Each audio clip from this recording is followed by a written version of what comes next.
Bonjour. Alors 2015, une année un peu tristounette pour les premiers décans du Gémeaux, de la Vierge, du Sagittaire et du Poisson.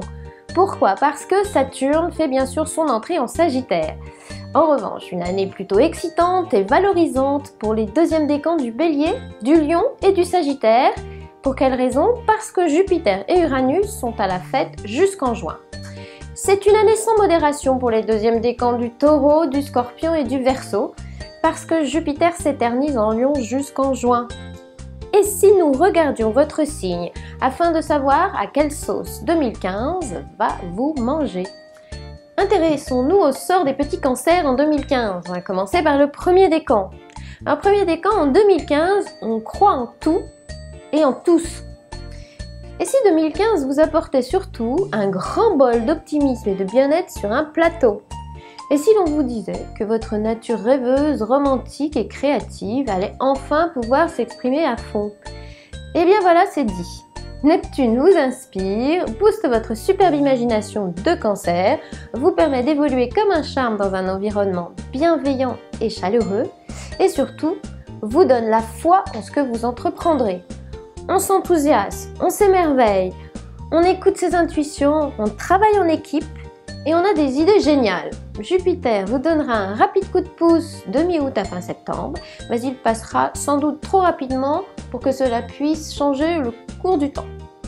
Les périodes les plus enthousiastes, c'est en janvier, durant la première quinzaine d'avril et fin juin, début juillet. Prouvez donc à qui en doutait que la foi peut bien soulever des montagnes. Avec une telle conviction et tant de générosité, vous risquez de nous épater. Suivez vos intuitions à la lettre et vous remplirez très joliment votre mission.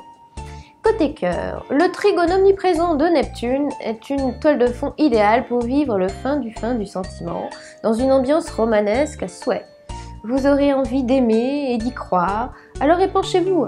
Et si l'on vous décroche la lune, savourez délicieusement ce divin cadeau. Attention néanmoins à la fin février début mars, période houleuse à chaotique qui pourrait bien créer le hic. Et notre deuxième décan du cancer, que pouvons-nous en dire? Alors en 2015, c'est une phase d'affirmation de soi, mais avec des hauts et des bas. Vous êtes encore en phase de mutation, petit cancer. Uranus et Pluton vous regardent toujours de travers et cela prouve que vous avez encore un peu de ménage à faire dans votre vie. Certains liens vous pèsent. Vous recherchez plus d'autonomie et vous avez besoin de vous affirmer. Ces transformations ne peuvent pas se faire en douceur car vous avez de sacrées revendications sur le cœur. Bref, il faut parfois que ça explose pour assainir vraiment les situations. Ce sera sans doute le cas en mars, en juillet et en décembre, qui sont des mois plutôt turbulents, vous l'avez compris. En revanche, octobre et novembre sont des mois réalisateurs et ambitieux. Vous en imposerez de façon positive et pourrez alors faire de grands pas en avant.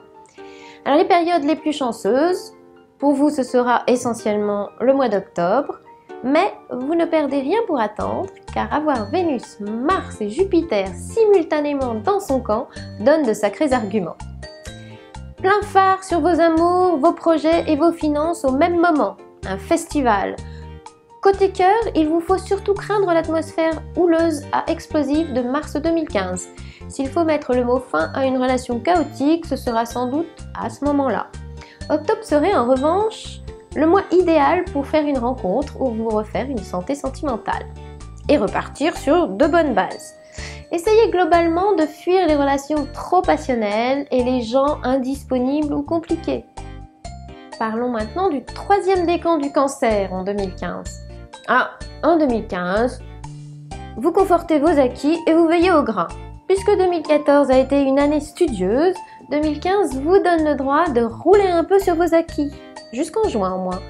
Il semble que ces 6 premiers mois de l'année puissent être linéaires à satisfaisants. La période mi-juillet à mi-août peut ensuite avoir quelque chose de déstabilisant.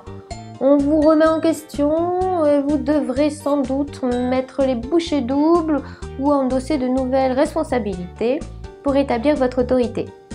Un petit couac qui vous permettra de renforcer votre carapace. Vous ne pourrez qu'en sortir grandie et gagnante. Jupiter viendra enfin vous faciliter la vie à partir du 20 novembre. Un aspect chanceux de très bon augure pour démarrer 2016 du meilleur pied. Alors les périodes les plus actives. Vous pourrez compter sur le mois de février, la première quinzaine de mai et la première quinzaine de novembre pour accélérer vos projets et donner ainsi un peu de relief à cette année pas toujours assez trépidante. Côté cœur, 2 périodes canicules sentimentales et un bel arc-en-ciel de bonheur. Pour le réchauffement des cœurs et des corps, ce sera courant février et durant la première quinzaine de novembre. Vénus et Mars sauront combler les plus sensuels d'entre vous. Mais la vraie période coup de cœur sera la deuxième quinzaine de décembre. Vénus et Jupiter ne pourront rien vous refuser. Alors on en a fini avec l'ensemble du signe du Cancer. Je vous dis à bientôt sur le guide de la voyance.